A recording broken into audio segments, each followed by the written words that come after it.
నా మీద నమ్మకం ఉంది. మళ్ళీ దీన్ని సరిపెడతాడని విశ్వాసం ఉంది. మీరు కూడా అదే ఆలోచించారు. ఒక మాటలో చెప్పాలంటే ముఖ్యమంత్రి పదవి నాకు కొత్త కాదు, 4వసారి ముఖ్యమంత్రి. సమైక్య ఆంధ్రప్రదేశ్లో అందరికంటే ఎక్కువసార్లు ముఖ్యమంత్రిగా ఉన్నాను. ఆ రోజు నేను చేసిన పనులు చరిత్రలో శాశ్వతంగా మిగిలిపోతాయి. ఈరోజు హైదరాబాద్ పోయి చూస్తే ఎక్కడ అడుగు పెట్టినా నేను కనపడస్తాను. ఎందుకంటే దానికి కారణం చేసిన పని.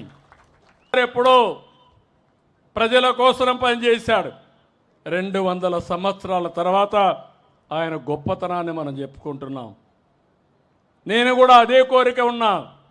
నాకే ఆశలు కానీ ఆలోచనలు కానీ లేవు. మీ ప్రేమ కావాలి.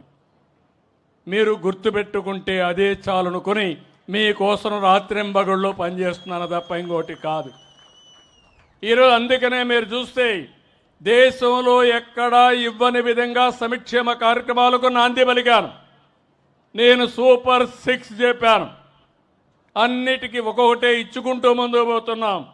నేను అడుగుతున్నా మిమ్మల్ని అందరినీ, దేశంలో ఎక్కడా ఇవ్వని విధంగా పింఛన్లు 64 లక్షల మందికి 33,000 కోట్ల రూపాయలు పేదవాళ్ళకి ఇచ్చే ఏకైక ప్రభుత్వం ఈ ప్రభుత్వం. 4,000 మన తర్వాత ఇచ్చేది తెలంగాణలో 2,600 లేకుంటే 2,006 రూపాయలు. అట్లా 4,000 ఇస్తున్నాం. 6,000 దివ్యాంగులకు ఇస్తున్నాం. కిడ్నీ పేషెంట్లు ఉంటే 10,000 ఇస్తున్నాం. మంచానికే పరిమితం అయితే మానవతా దృక్పథంతో 15,000 ఇస్తున్నాం. నేను ఒకటే ఆలోచించా, కష్టాల్లో ఉండేవాళ్ళని ఆదుకోవడం బాధ్యతగా నేను ఆలోచించా. నేను ఎన్నోసార్లు మీకు ఒక మాట చెప్పాను, మీ ఇంటికి ఒక పెద్ద దిక్కుగా ఉంటా, పెద్ద కొడుకుగా ఉంటానని చెప్పి మాట నిలబెట్టుకుంటున్నాను. అదే సమయంలో అన్నా క్యాంటీన్లు పెట్టాం.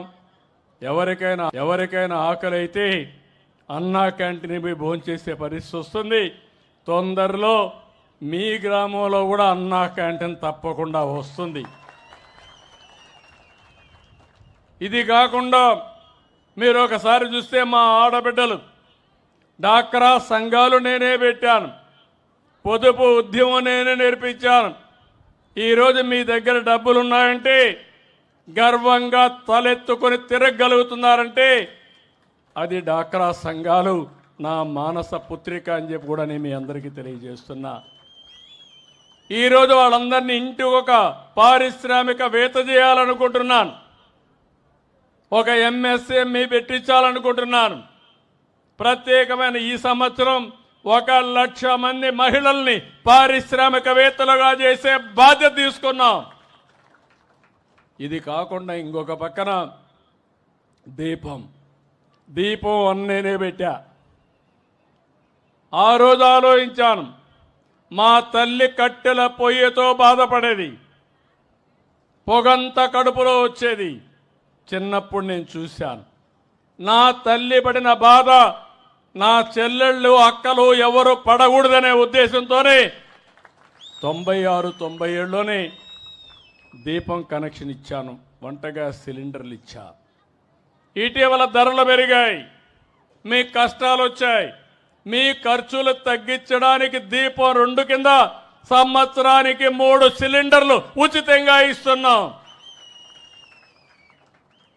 రేపు ఎల్లుండో తల్లికి వందనం కూడా ఇస్తాం. ఎంతమంది పిల్లలుంటే అంతమంది పిల్లలకి మా ఆడబిడ్డలను కోరుతున్నాను. ఈ గ్రామంలో కూడా నేను లెక్కలు చూశాను. మామూలుగా ఒక భార్యాభర్తకి 2 పిల్లలు ఉండాలి.